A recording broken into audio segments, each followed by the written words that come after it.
చూసి ఊరుకో, నీది నువ్వు చేసుకో, నీ పని నువ్వు చూసుకో అంటే అర్థం సందర్భానుసారంగా సమయాన్ని బట్టి మాట్లాడమని అర్థం.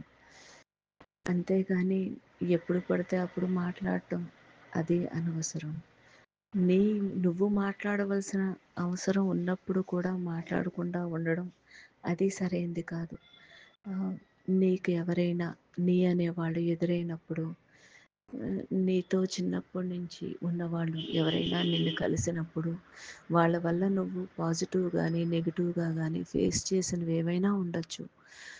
వాళ్ళతో నువ్వు మాట్లాడేటప్పుడు సవినయంగా అంటే మర్యాద గౌరవపూర్వకంగా వాళ్ళని ఆదరించి అభిమానించి గౌరవించి పంపించాలి. అంతే, అది మన బాధ్యత, మన ధర్మం. నీ ఒపీనియన్ని వాడి యొక్క జ్ఞాపకాల్ని వాళ్ళకేసి రుద్ది వంకర టింకర మాటలు మాట్లాడటం, అవమానిస్తున్నట్టు మాట్లాడటం, వెక్కిరిస్తున్నట్టు అది సరైంది కాదు. అప్పట్లో ఏదో తెలియక వాళ్ళు నీవో పొరపాటు చేసి ఉండొచ్చు, అందువల్ల అలా మాట్లాడుండవచ్చు. కాబట్టి ప్రస్తుతం నువ్వు వేరు, నాకు అలాంటి ఉద్దేశాలు లేవు అనే విషయాన్ని వాళ్ళకి తెలియజేసేలాగా మామూలుగా నవ్వుతూ మర్యాదగా పలకరిస్తూ నీవు నామజపం అనేది ఆ దేవుణ్ణి తలుచుకుంటూ పోతే సరిపోతుంది. ఆ యొక్క మహానుభావులతో ఉన్నవాళ్లే వాళ్ళని ఎన్నో కష్టాలు పెట్టారు తీవ్రమైన భక్తితో, లేదంటే వాళ్ళ యొక్క మూర్ఖత్వంతో బాధలు పెట్టిన వాళ్ళు చాలామంది ఉన్నారు సద్గురువులు మహానుభావుల జీవిత చరిత్రలో. మనమెంత పాటి, మనతో ఉన్నవాళ్ళు ఇలా ఉన్నారంటే వాళ్ళు ఏమీ చెయ్యకపోతేనే వాళ్ళ పరిస్థితి అలా ఉంది.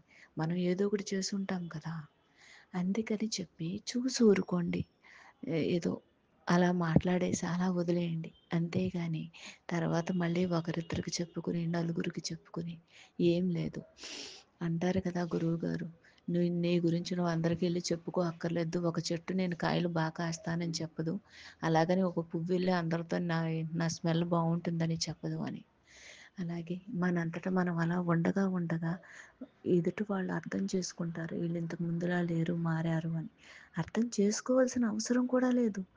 నువ్వు గొంగళీ పురుగు నుంచి సీతాకోక చిలుకగా మారావు, అది నీ ధర్మం, నువ్వు తప్పదు.